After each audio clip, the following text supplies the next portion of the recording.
Assalamualaikum warahmatullahi wabarakatuh. Salam sejahtera, salam Malaysia Madani. Apa khabar tuan-tuan dan puan?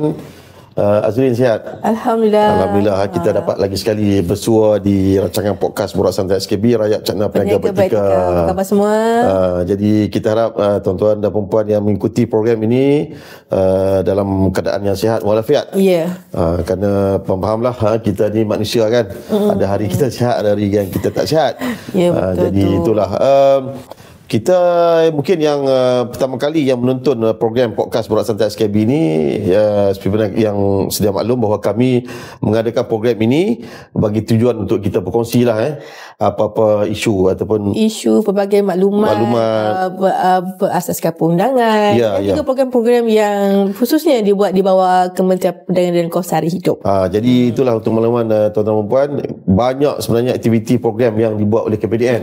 Betul. Jadi sebab tu kami rasa terpanggil lah untuk berkongsi supaya semua orang tahulah apa yang kami buat. Tetapi selain daripada program di bawah KPDN juga, sekiranya penonton semua boleh melihat episod-episod lepas, kita juga ada menjemput lain-lain jemputan daripada industri yang bercerita tentang apa yang mereka laksanakan, yang pakar-pakar lah, pakar-pakar kita jemput ni, supaya dapat berkongsi, dapat apa-apa ilmu ataupun boleh sebagai perkongsian dengan semualah, supaya benda ni boleh diguna pakai lah mungkin dalam kehidupan seharian kita.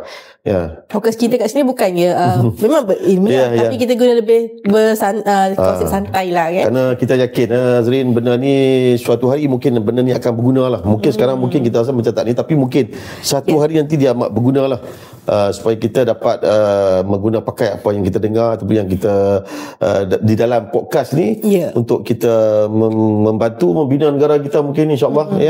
Tadi kita sebut pasal program di bawah KPDN tu kan. So untuk episod kali ni juga kita akan bercerita tentang salah satu juga program yang dijalankan atau dilaksanakan di bawah KPDN. Cukup program yang kita nak kongsi ni, dia cukup orang kata bawa satu impak yang cukup positif lah kepada semua lah. Bila kita bercakap bila kita bercakap tentang isu kos sara hidup ni, memang program yang KPDN buat ni memang saya nampak sendiri, dan mungkin masyarakat pun boleh mengiktiraf benda tu sebagai satu program yang memang bawa satu impak yang tinggi. So bila kita bercakap KPDN Kos Sehari Hidup, of course kita akan ada program-program khas untuk kita mengisi tujuan menangani kos sehari hidup tu sendiri. Betul. Baik Tan, apakah jadi pada kali ini tuan-tuan dan puan, dalam program podcast kali ini kita ada bawa seorang lagi tetamu khas, kita import itu saya boleh perkenalkan di sini, iaitu Encik Muhammad Hanif bin Asyari, selaku pengarah Sekretariat Perdagangan, Pengedaran, Perniagaan dan Industri Perkhidmatan. Jadi tajuk yang kita bawa pada hari ini ialah Inisiatif Payung Rahmah Madani. Selamat datang Encik Hanif ke studio kami ni dalam program podcast Borak Santai ni. Jadi Cik Hanif ni sebenarnya, untuk Azrin makluman, Cik Azrin adalah kawan lama saya ni. Dah bekerjasama dengan Cik Hanif semenjak zaman Covid. Sebelum lagi Covid. Disembangkan di Kedah lagi. Di Kedah, betul lah. Waktu tu Cik Hanif bersama Timbalan Menteri masa tu, Datuk Ahmad Masyah kan masa tu. Jadi itulah, dia jodoh tu berpanjangan lagi lah, sehingga membawa Cik Hanif ke dalam studio ni pada kali ini. Tapi kalau tak salah kita nak minta Cik Hanif kenalkan sedikit. Mungkin Cik Hanif, sila kenalkan diri Cik Hanif. Baik. Assalamualaikum warahmatullahi wabarakatuh. Terima kasih Tuan Syarudin, Puan Azrin, dan juga pasukan produksi lah. Kita panggil produksi lah kan. Podcast Borak Santai SKB, Seksyen Kawalan dan Bekalan, atas sudi lah menjemput saya dan juga pasukan jugalah, tim kami daripada Sekretariat Perdagangan, Pengedaran, Perniagaan dan Industri Perkhidmatan. Panjang nama tu. Ataupun SPIP memang nak sebut tu berbelit lah kan. Lidah. Tapi singkatan tu SPIP lah. SPIP. Itu bahagian di kementerian ini. Ke sesi podcast pagi ni. Terima kasih lah atas jemputan. Sedikit pengenalan berkenaan dengan diri saya dan juga juga bahagian ni. Saya ni macam Tuan Syahudin pun sebut tadilah, sahabat lama pada Tuan Syahudin. Saya dah di KPDN dah hampir 12 tahun. 12 tahun berkhidmat di KPDN, dan sekarang ni saya di bahagian SPIP ni, sebagai pengarah di situ. Dan kita sebenarnya dari segi tugasan tu, kita SPIP ni mengawal selia industri, khususnya industri pemborongan dan peruncitan. Pemborongan dan peruncitan. Satu industri utama lah yang dikawal selia oleh KPDN ini. Pemborongan dan peruncitan. Lama dah Cik Hanif bertugas? Saya di SPIP ni dah masuk tahun ke-5. Tahun 5 lah. Tahun ke-5. Saya sejak daripada 2020. Tahun 20 sebelum kalau pokok durian Musang King ni dah nak buah ni, buah nak boleh. Tunggu masa nak lewas ni. Kalau Musang King lah. Jadi 5 tahun lah. Jadi sebenarnya di SPIP tadi disebut tentang pemborongan peruncitan lah, ya. Jadi bagi saya itu adalah satu skop ataupun bidang yang memang luas, banyak. Dan saya ingat lagi masa dengan Cik Hanif tu di masa isu COVID dulu ni kan, SOP KPDN ni yang paling banyak sekali di antara lain-lain agensi atau kementerian lah. Jadi mengawal selia ni maksudnya macam mana tu Cik Hanif? Maksudnya dari segi peroperasian lah, dasar dan sebagainya. Betul. Dari dia macam apa tu di peranan SPIP ni, sebab kita ni di KPDN selain daripada penguatkuasaan, kita juga ada fungsi sebagai pemacu pembangunan dalam negeri tu. Kita punya tonggak tu, pemacu ekonomi domestik, pemacu perdagangan dalam negeri, sebagai pemacu ekonomi domestik tu. Jadi fungsi pembangunan itulah yang kita di SPIP, pembangunan, mengawal selia. Tapi masa yang sama kita juga adalah sikit pelesenan. Macam tadi kita bincang pasal pelesenan khusus untuk sektor borong runcit ni, macam timbang sukar.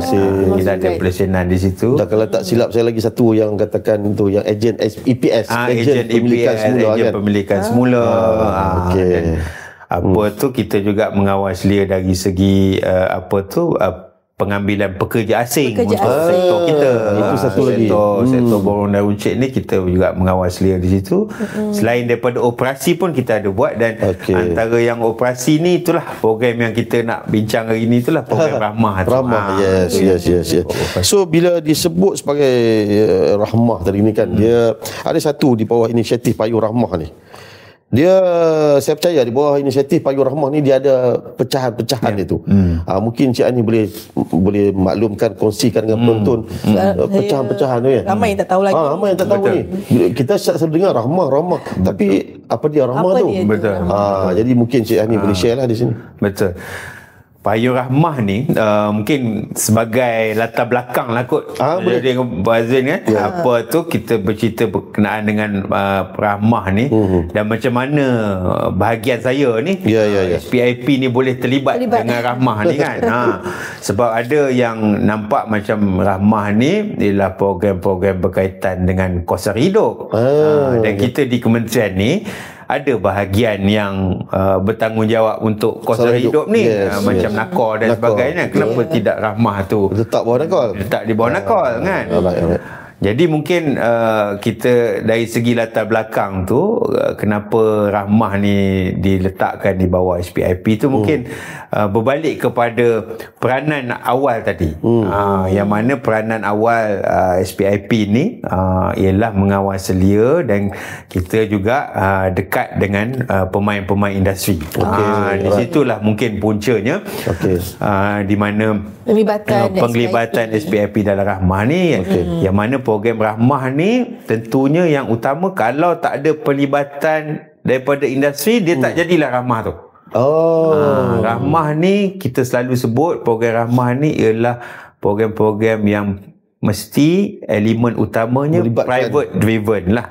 Kita panggil private driven. Saya dulu pernah juga dalam kita nak menjawab soalan parlimen sebagainya, nak mencari bahasa Melayu private driven ni susah. Tuan Syarudin. Okey, alright. Saya pun dah tanya kita pegawai, apa bahasa Melayu ni private driven tu apa? Sampai sekarang masih tak jumpa lagi.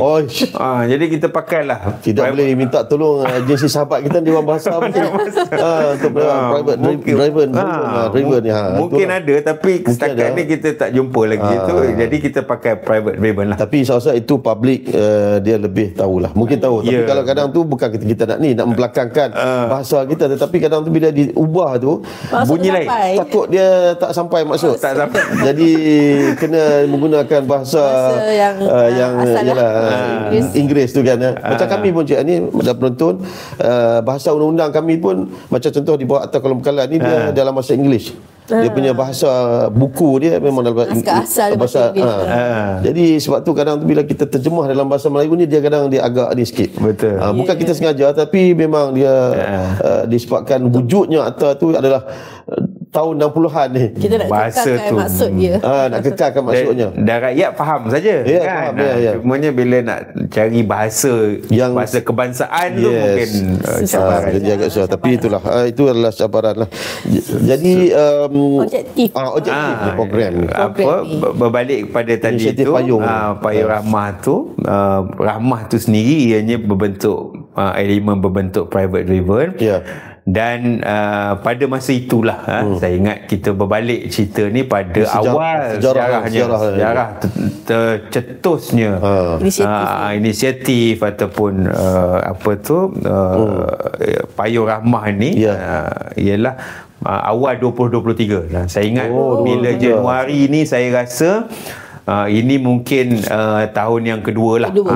Mungkin kita pun tak ingat bila permulaannya tu, tapi cetusan idea gagasan Rahmah ni bermulanya saya ingat Januari. Tarikh yang betul tu tak ingat, 2023 lah 2023. Jadi ni mungkin sambutan yang kedua lah, sesuai lah dengan podcast ni, sambutan endemik. Maksudnya dia dah masuk fasa endemik, maksudnya sektor kita dah dibuka lah. Sudah masa tu 23 tu dah pulih sepenuhnya tu daripada pandemik tu. Jadi bersesuaian lah kita nak jalankan inisiatif ni kan. Jadi mungkin dah ulang tahun kedua, mungkin sesuai lah dijemput di podcast kan, meraihkan ulang tahun kedua. Jadi Payung Rahmah ni masa mula-mula dilaksanakan tu, konsep payung tu sendiri pada masa tu dia melibatkan di bawah Payung Rahmah tu ada 4 program yang utama. Ini mungkin ramai yang tak tahulah kan. Program-program lain. Payung tu ialah ibarat satu menaungi sebagai penaung. Payung tu di bawah payung itu ada 4 kita panggil program yang utama. Jadi 4 program ini, yang pertama tu ialah program jualan Rahmah. Yang kedua menu Rahmah. Pada peringkat awalnya disebut Cafe Rahmah. Tapi akhirnya ditukar ke menu Rahmah. Yang ketiga package Rahmah. Dan yang keempat tu bakul Rahmah. Jadi Rahmah saya 4. Itulah mungkin penonton pun mungkin tak biasa dengar yang lain-lain Rahmah tu. Biasa menu dengan jualan Rahmah. Betul Azim, betul. Tapi bakul tu mungkin dengan package tu. Tertarik juga. Jadi payung itu sampailah ke hari ni, selepas 2 tahun tu kita masih kekalkan konsep tu. Kerangka tu lah, kerangka payung tu dengan 4 program tu masih kekalkan. Tapi saya cuma nak tanya sebelum terlupa ni, Cik ni, Rahmah ni dia ada akronim ke ataupun Rahmah ni merujuk pada ada nama orang pun nama Rahmah pada kan. Jadi mungkin terinspirasi daripada mana-mana tercetus tu. Itu soalan yang baik lah rasanya kan. Kita pun nak bercerita. Rahmah ni mungkin kita berbalik juga pada 2 tahun lepas tu. Mungkin Tuan Syarudin ingat pada masa tu kementerian kita ni lah, KPDN ini dipimpin oleh Yang Berhormat Allahyarham Salahuddin Ayub mantan menteri kita. Betul. Beliau lah yang membawa gagasan Rahmah ni. Dan saya pun sendiri pernah bertanya dengan Yang Berhormat apa, sama macam Tuan Syarudin tanyalah, apa tu Rahmah ni sebenarnya kan. Sebab nama isteri Allahyarham pun tak silap saya nama Rahmah juga masa tu. Kan? Saya ingatlah tak silap kan. Tapi tak ada kaitan lah. Tak ada kaitan. Okey. Yang disebut pada masa tu Rahmah ni ialah dia memberi kasih sayang, maksudnya tu. Kasih sayang dan dapat dinikmati oleh semua. Kasih sayang yang dapat dinikmati oleh semua. Itu tafsiran dalam Rahmah tu lah. Yes. Dan kalau dalam Islam tu sendiri, konsepnya rahmatan lil alamin.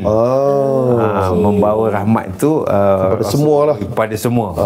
Islam itu ialah rahmatan lil alamin. Jadi konsep rahmah tu diambil dari situ lah. Ambil daripada situ, memberi nikmat, kasih sayang kepada semua tanpa mengira latar belakang agama, miskin kaya, B40 ke T50 ke, tak ada. Dia sama rata. Jadi konsepnya diambil daripada situ. Dan ianya merupakan satu gagasan lah untuk memastikan yang inisiatif kerajaan, inisiatif kementerian pada masa tu yang dibawa oleh Allahyarham tu adalah dapat mencapai ataupun dapat dirasai oleh semua lah. Rakyat Malaysia lah. Ia memberi kesan dalam konteks mengurangkan kos sara hidup. Yes. Terutamanya dalam konteks mengurangkan kos sara hidup kan. Macam bila dinikmati semua ni konsepnya, kalau orang yang berada tu tentulah dia dah ada nikmatnya, kasih sayangnya semua dia dah ada. Tapi yang perlu diberi tumpuan tu ialah kepada yang tiada lah, yang kurang, golongan yang kumpulan sasar dan sebagainya. Itu yang dibuat program Rahmah tu, 4 kerangka tu pada arwah yang berhormat kita pada masa tu dapat memberi manfaat kepada hampir semua. Dan kalau kita masih ingat pada masa tu, di situlah kerajaan juga mengambil konsep Rahmah itu untuk memberi sumbangan tunai kepada rakyat yang diteruskan sehingga hari ini yang dinamakan sumbangan tunai Rahmah tu, STR. Sehingga hari ini ada sumbangan tunai Rahmah. Jadi satu jenama lah Rahmah ni. Cuma yang itu tidak dimasukkan di bawah kerangka 4 tu. Payung tadi lah. Payung tu sebab payung tu dilaksanakan di peringkat KPN. Yang STR ni di bawah MOF. Jadi kalau sedikit boleh terangkan sikit di bawah jualan Rahmah tu, apa bendanya, apa yang dibuat. Rahmah. Mungkin Rahmah ni di peringkat awal tu masa pelaksanaan 2003 2 tahun lepas tu Januari tu rasanya mungkin masa tu belum terkenal lagi. Tapi penglibatan SPIP ni pada masa tu, saya ingat ni kita bercerita lah flashback kan, sejarah macam mana mula masa tu. Di peringkat kita pun teraba-raba lah kan bila disebut untuk buat inisiatif Rahmah ni macam mana keadaannya dan sebagainya tu, kita pun teraba-raba. Tapi permulaannya kita ingat kita bersama yang berhormat arwah yang berhormat menteri dan semua pihak pengurusan kementerian pada masa tu, kita berbengkel. Berbengkel untuk memperincikan kerangka tu. Jadi pada masa tu kita memperincikan kerangka tu, berbengkel di Kuala Lumpur, saya ingat lagi. Di Kuala Lumpur pada masa tu dengan kerajaan baru, menteri yang baru, dan semuanya baru. Jadi rakyat ni tertunggu-tunggu apakah program baru yang nak dikeluar. Saya ingat lagi masa tu Tuan Syahudin, kita masih lagi belum kita masih belum habis bengkel tu. Kita masih dalam bengkel tu, esoknya tu dah keluar dah 4 kerangka Rahmah ni. Di muka depan akhbar ternama. Pada masa bengkel tak habis lagi, tapi akhbar dah pun macam dah excited keluar. Jadi payung tu kita duk bincang lagi hal payung ni kan. Tapi pada masa tu dalam akhbar utama pada masa tu dah keluar dah payung ni apa-apa dan sebagainya. Kalau keluar muka depan ni memang satu benda yang penting lah. Pada masa tu memang tertunggu-tunggulah inisiatif yang kerajaan nak laksanakan. Betul. Tapi mungkin menjawab soalan Azrin tadi, selepas daripada bengkel itu, Rahmah ni dia mula terkenal dengan salah satu daripada elemen tu menu rahmah. Menu rahmah. Menu rahmah lah sebenarnya cetusan yang memberi orang kata viral lah. Viral rahmah ni dia bermula dengan menu. Menu rahmah. Menu Jadi, rahmah ni saya ingat saya macam satu RM5 kalau tak silap ya. Yes, RM5. Yes.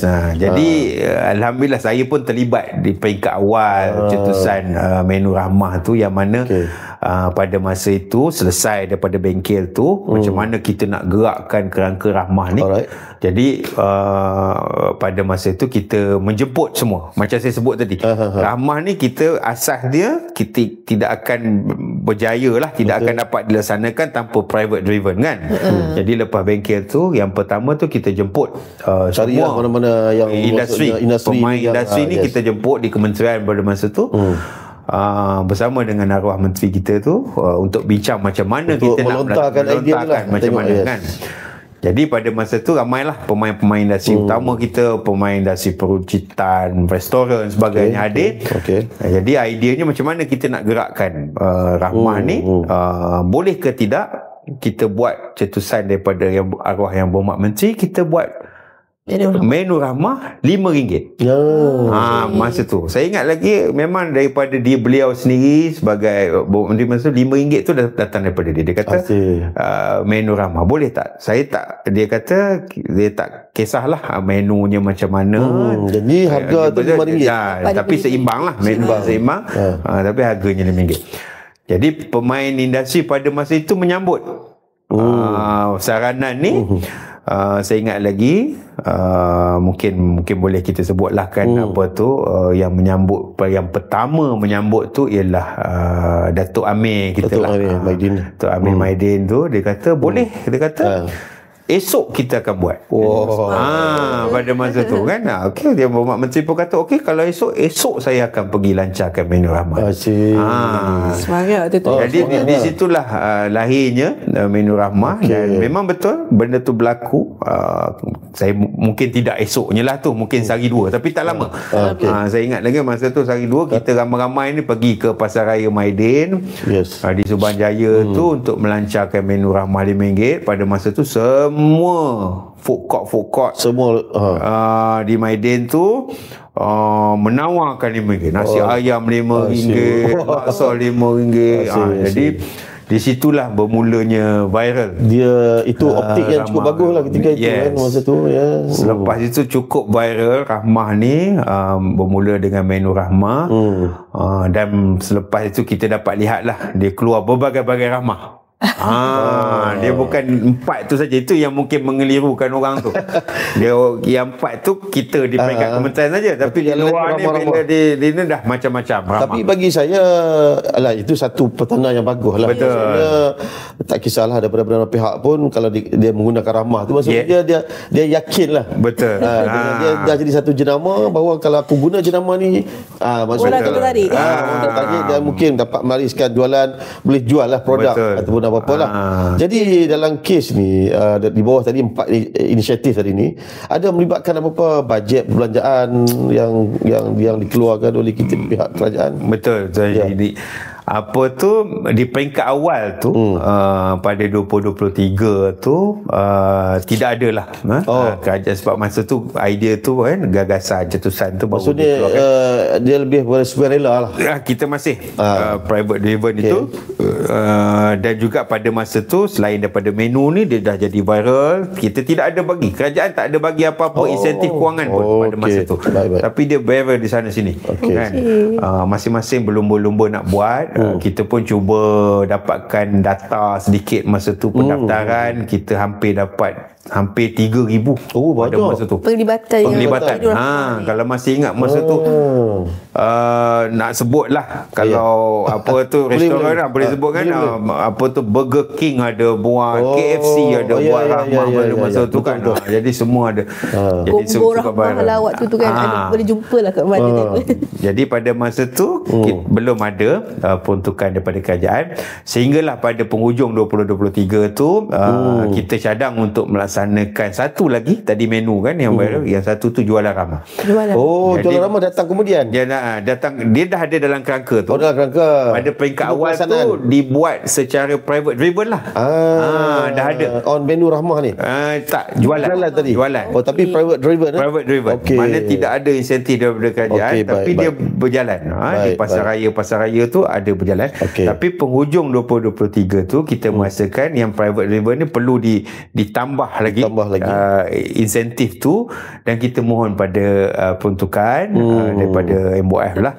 Dan untuk maklumat Tuan Syahrudin, betapa berimpak pada kita lah, betapa berimpak tingginya program ramah ni, signifikannya program ramah ni pada bajet 2023 tu. Untuk bajet 2024 lah kan, pengumuman bajet 2023 tu, kerajaan telah bersetuju memperuntukkan sebanyak 200 juta satu untuk program ramah di bawah inisiatif Payung Ramah. Yes. Pertama kali kita dapat, kita pun tak sangka. Kita pun tak sangka dapat sebanyak itulah. Maksudnya kerajaan mengiktiraf lah apa yang buat, yang pihak yang tadi swasta buat. Betul, satu pengiktirafan pada kita. Kita pun terkejut jugalah. Bukannya jumlah yang sedikit, 200 juta kan untuk tahun 2024. Jadi kita akan dapat, alhamdulillah kita dapatkan peruntukan itu. Jadi peruntukan itu kita gunakan untuk jualan ramah tadi lah, yang mana kita dapat laksanakan tanpa private driven ni tadi. Private driven ni dia berjalan juga. Cumanya kalau private driven ni dia tidak faham lah. Jadi tanpa tu kita dapat laksanakan. Ada hari hujan ni hujan lah, hari tak hujan ni tak hujan, dia macam tu. Tapi kadang-kadang dia demam. Tapi bila kerajaan campur tangan, bila ada bajet tu, kita akan konsisten lah benda-benda tu. Jadi tak putus lah. Kerana yalah, kalau kita pun sebagai rakyat, sebagai pengguna pun, kita nak benda tu dia konsisten. Kita macam babitkan benda makan, katakan benda tu setiap hari makan. Setiap bulan kita akan berbelanja. Kita akan belanja, nak beli. Tapi tiba nak beli dia tak ada kan. Jadi agak kecewa lah. Jadi bila dengan bajet 200 million tadi, alhamdulillah lah benda tu berjalan sampai sekarang. Yang saya nampak. Ada golongan tertentu tak Cik di bawah ni, ataupun dia terbuka kepada semua untuk program ni? Dia macam kita sebut awal tadi lah, ramah ni gagasan tu ialah bagi kasih sayang, nikmat kepada semua. Jadi kita walaupun macam jualan ramah itu, menu ramah, package dan sebagainya, walaupun kita dari segi sasaran tu kita ada. Mana setiap program 4 tu sasaran kita ialah kepada golongan memerlukan ataupun B40. Tapi sebenarnya kita terbuka. Mana macam jualan ramah tu, kalau tidak B40 pun boleh datang. Okay, soalan sensitif ni Cik ni. Warga asing pun dapat beli lah. Kasih sayang ni kan. Jadi ini soalan yang cukup popular ni. Susah nak jawab. Ini satu, mungkin ada persoalan di pihak ni, tapi itulah kita, maksudnya dari segi kemanusiaan tu jadi kita mungkin kadang tu mungkinlah dia yang warga asing pun dia macam-macam. Ada kategori yang mungkin ada yang berkahwin dengan rakyat Malaysia pun ada, yang student, yang macam-macam lah, expatriate pun ada.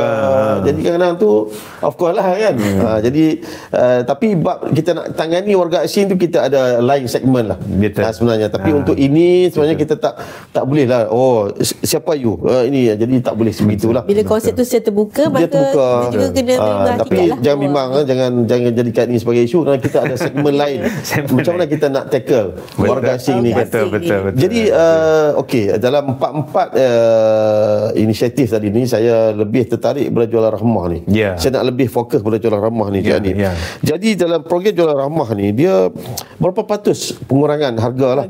Saya percaya, saya pun salah seorang pelanggan jualan ramah ni. Pelanggan tetap. Kerana di situlah kita nak dapat segala barangan keperluan ni dengan harga yang reasonable. Kalau kita pergi dalam keadaan biasa ni, harga memang agak tinggi. Dengan keadaan sekarang ni kan. Jadi sebab tu kita memilih program jualan ramah ni. Jadi berapa persen kadar pengurangan yang kita bagi, KBN bagi untuk jualan ramah ni? Jadi dari segi pengurangan tu, bila kita mulakan program jualan ramah ni di peringkat awal, walaupun di peringkat macam saya sebut tadi, pada awal tu private driven. Ya, Kemudian 2024 tu baru datangnya dengan peruntukan yang besar. Tapi kita tetap mengekalkan, bila sebut jualan ramah ni dia ada beberapa elemen. Saya ingat mungkin elemen yang pertama tu, dia perlulah ada pengurangan daripada harga pasaran yang biasa di antara 10 ke 30%. Maknanya contoh, kalau satu barang itu di pasaran biasa, di kedai-kedai pasaraya biasa dijual dengan RM10, dijual ramah boleh dapat antara RM7 ke RM8 lah. Contohnya macam tu. Itu mesti elemen yang pertama tu. Pengurangannya mesti 10 hingga 30. Dia tengok jenis barangan lah. Tengok jenis barang. Kalau 30 tu sampai apa barang? Boleh bagi contoh tak kalau sampai 30%? Biasa kita bagi 30% ni kepada barang-barang yang popular lah. Contoh kalau di jualan ramah tu tentunya biasanya ayam. Kan? Telur. Ayam, telur, betul. Beras, barang-barang yang bawa kawalan bekalan lah juga kan. Orang kata kalau sebut tu biasa istilah kita tu GMT. Masak tepung ataupun ATM GMT. Ayam telur punya masak. Itu barang-barang yang memang kalau kita pergi jualan ramah ni tuan-tuan memang akan ada lah. Dan itu yang paling laris lah. Memang laris. Jadi menjadi rebutan.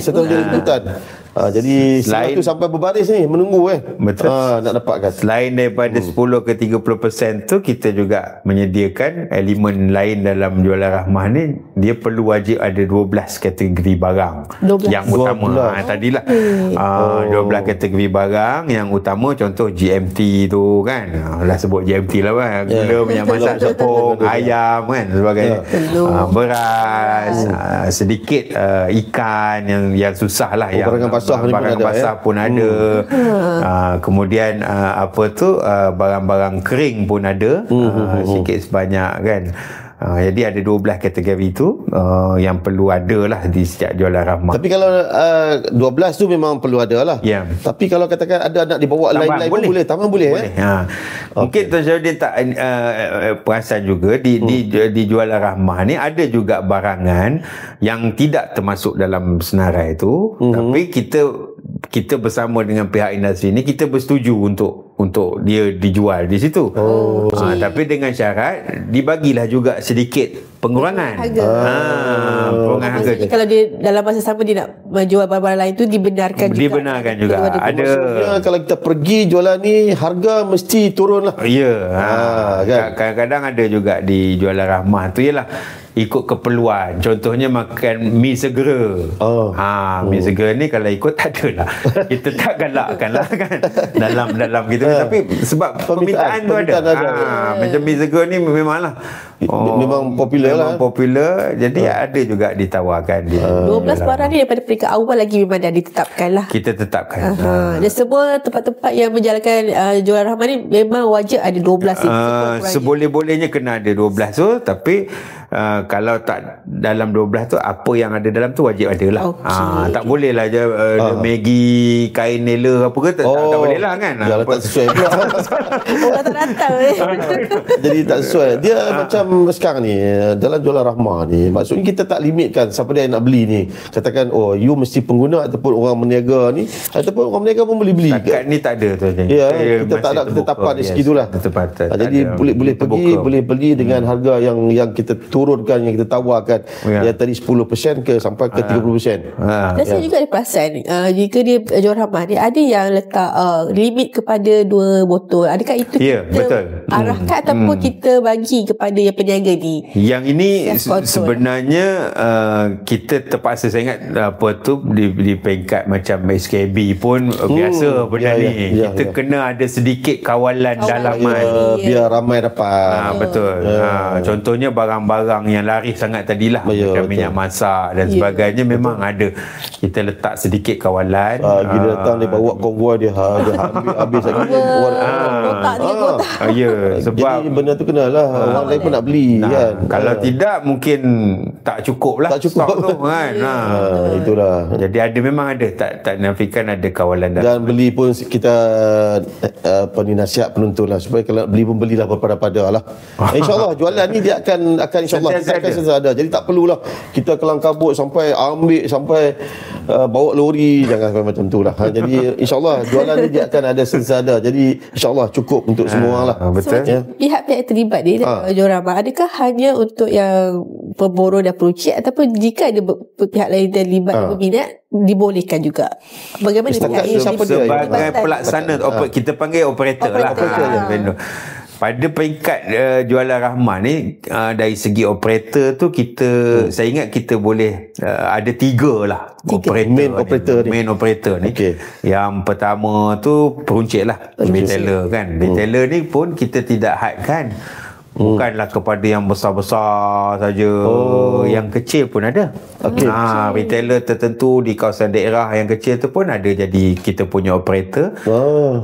Tapi mereka ni dikenali lah oleh penduduk setempat tu. Yes, yang mampulah. Kita kena tengok juga operator ni kena ada kemampuan dari segi kewangan, logistik dan sebagainya tu. Yang kedua tu kita pun ada operator daripada pemborong. Pemborong kita direct, especially yang apa tu pemborong besar. Macam telur kan, minyak masak apa tu dia boleh juga. Dan yang ketiga tu kita juga ada operator kita panggil bergerak. Yang bergerak. Dia ada mobile Yang bergerak ni pun ada juga. Dia bawa barang-barang yang kita tadilah yang 12 kategori sebagainya tu, dia bergerak daripada satu tempat ke satu tempat dengan lori yang ada lori yang maksudnya jualan tu dibuat atas lori tu lah. Atas lori lori 3 tan ada, lori 5 tan pun ada kan, lori 1 tan. Yalah, kadang Azrin ada setengah tempat tu mungkin untuk nak masuk ataupun mungkin kedai tu tak sesuai untuk diadakan jualan tu. Jadi of course lori masuk. Betul. Ada tempat-tempat yang memang kedai runcit tak ada. Macam di kawasan-kawasan pedalaman. Kedai runcit terdekat pun mungkin 10 kilo, 15 kilo daripada tu. Jadi jualan ramah bergerak ni akan masuk untuk. Patut saya tak pernah nampak jualan ramah yang bergerak ni. Maksudnya di Putrajaya ni kurang sikit dah. Kita ada kita apa tu di apa tu di jualan ramah bergerak ni kita bawa pergi ke macam apa tu yang apartmen ni lah. Macam flat. Yes. Di Putrajaya di bandar besar Kuala Lumpur ni, di PPRT tu ada. Kalau jadi bergerak ni Cik Hanif berapa kerap? Maksudnya sebulan mesti ada sekali ke ataupun kita kawal kan macam mana tu pun ikut dia kan macam mana tu. Dia dari segi kekerapan tu memang seboleh-bolehnya kita sekarang ni pun jualan rahmah ni hampir setiap minggu memang ada. Memang ada. Tanpa gagal. Di mana-mana tanpa gagal. Sebab kita punya sasaran tu untuk mengadakan sekurang-kurangnya macam tahun ni 2 kali apa tu satu don 2 kali. Maksudnya kita ada KPI kita ada target sebulan tu 2 kali apa tu satu don. Dan juga di parlimen pun ada. Yalah macam sekarang ni kita ada 222 parlimen. Yes. Don dia dalam dekat 600. Jadi maksudnya di setiap parlimen tu, di setiap don tu ada. Yes. Kalau ikutkan memang kita perlu ada. Kalau ikut sasaran kita tu lah.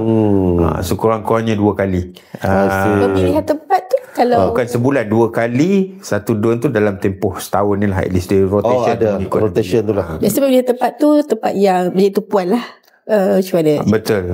Tempat tu nanti di peringkat KPDN negeri kita, di peringkat cawangan, peringkat cawangan, di peringkat negeri tu mereka akan nilai lah, buat penilaian tempat yang sesuai, cari lokasi yang sesuai, bincang banyak kerja tu di peringkat di peringkat lapangan tu. Kita tahu memang banyak kerja. Benda ni pelaksanaan ni bukan satu yang mudah lah. Perlu nak berbincang dengan agensi lain. Betul. Bincang dengan agensi lain, dengan pemimpin masyarakat setempat. Betul.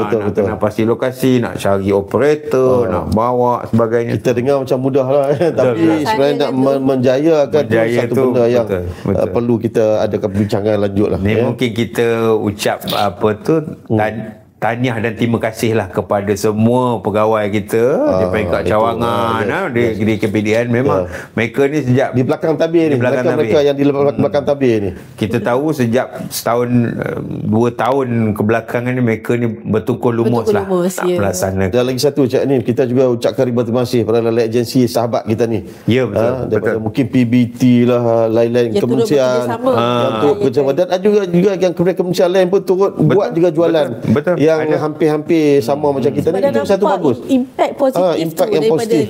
Dan kita pun ada juga dipahamkan diminta oleh agensi lain untuk adakan benda tu jualan-jualan ni. Jadi itu satu respon yang memang kita alu-alukan, dan satu benda yang positif untuk kita bergerak ke hadapan lagi ni. Macam sebelum ni kita dapat mungkin peruntukan 200 million, mungkin selepas ni dalam bajet-bajet akan datang mungkin jumlah tu akan ditingkatkan lagi. Untuk kita lebih kerap mungkin ya. Jadi peruntukan tu untuk makluman penonton dan juga tuan Azwin dan tuan Syarudin, memang dah ditingkatkan pun. Yang 200 juta tu untuk 2024. Jadi untuk 2025 ni alhamdulillah kerajaan tingkatkan lagi sehingga 300 juta. Wow. Alhamdulillah. Kita ucapkan terima kasih kepada kerajaan. Itu untuk menambah barang ataupun menambah kekerapan tu, Cik Adi? Dia dari segi perancangan kita tu, daripada strategi kita, bila kita diberi tanggungjawab tambahan ni, tentu yang pertama tu meningkatkan kekerapan lah. Dan juga selain daripada kekerapan jualan ramah tu, kita cuba juga untuk memperluaskan. Rasanya ini yang Berhormat Menteri kita sekarang pun ada minta supaya diperluaskan program-program rahmah yang lain lah. Jadi, gerakkan jugalah yang tadi inisiatif yang jadi selain tadi daripada jualan ni, sebagai contoh, kita juga insyaAllah bulan puasa ni ada bakul kita ada bukan bakul, kita ada bazar Ramadan Ramah. Dia kira bulan puasa ni orang kita ni ada dua je Tuan Syarudin. Ada dua je kalau bulan puasa ni, satu tarawih, satu bazar. Jadi memang kita tahu kan hampir ni Mas tak lama dah kurang daripada 70 hari lagi. Itulah puasa ganti hari, nak ganti belum? Kena ingat tu, kena ganti tu puasa ni. Maksudnya bazar Ramadan dia pun membawa konsep yang sama lah. Konsep rahmah juga lah. Makanan yang lebih rendah daripada harga.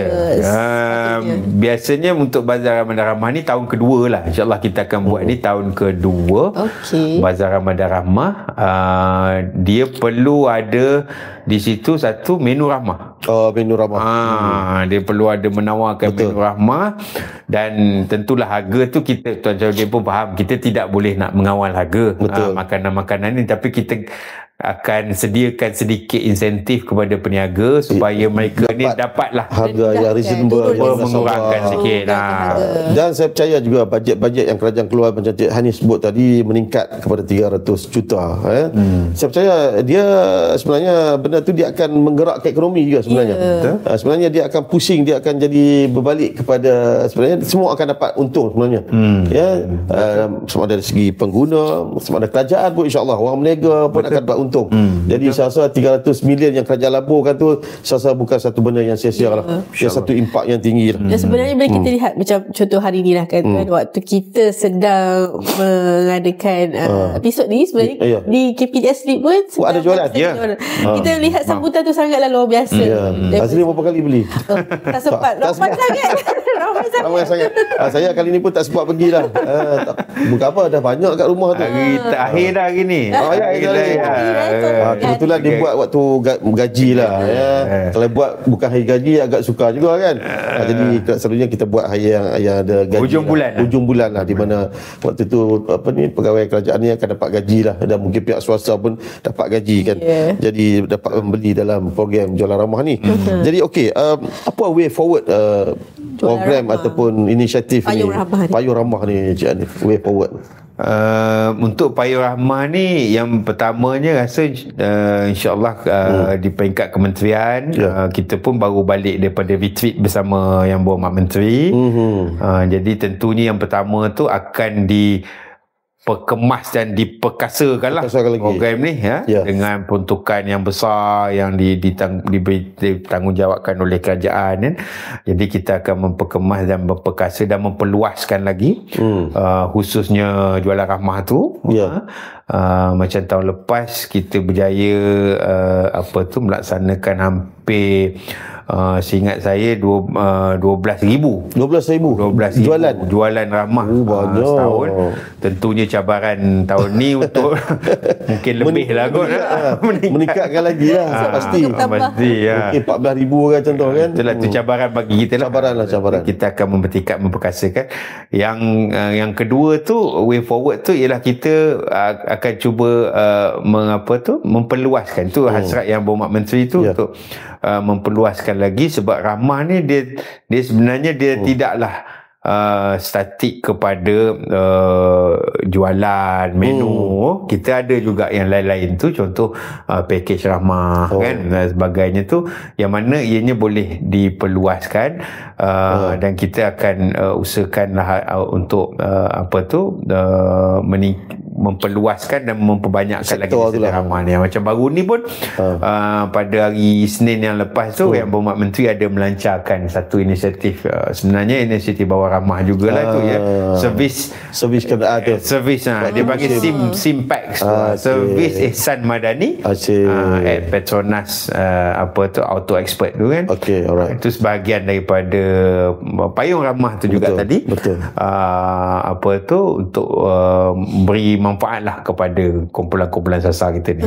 Yalah, jadi benar ni lagi satu yang mungkin kita perlu sebut di sinilah, bahawa apa yang kerajaan buat, yang kita buat ni, KPDN buat, dia sebenarnya di samping itu sebenarnya itu satu ibadah atau jariah yang kita bagi kepada rakyat dan kepada kita sendirilah. Kita pun sebagai ni pun pengguna, dan saya berharap Cik Hanif, mungkin saya tak tahulah sama ada di negara-negara luar ni pun ada macam ni. Jadi kita harap mungkin selepas ni apa model yang kita wujudkan di Malaysia ni melalui inisiatif payung ramah tadi mungkin diikuti oleh negara-negara lain, negara-negara Asia sebagai contoh kan.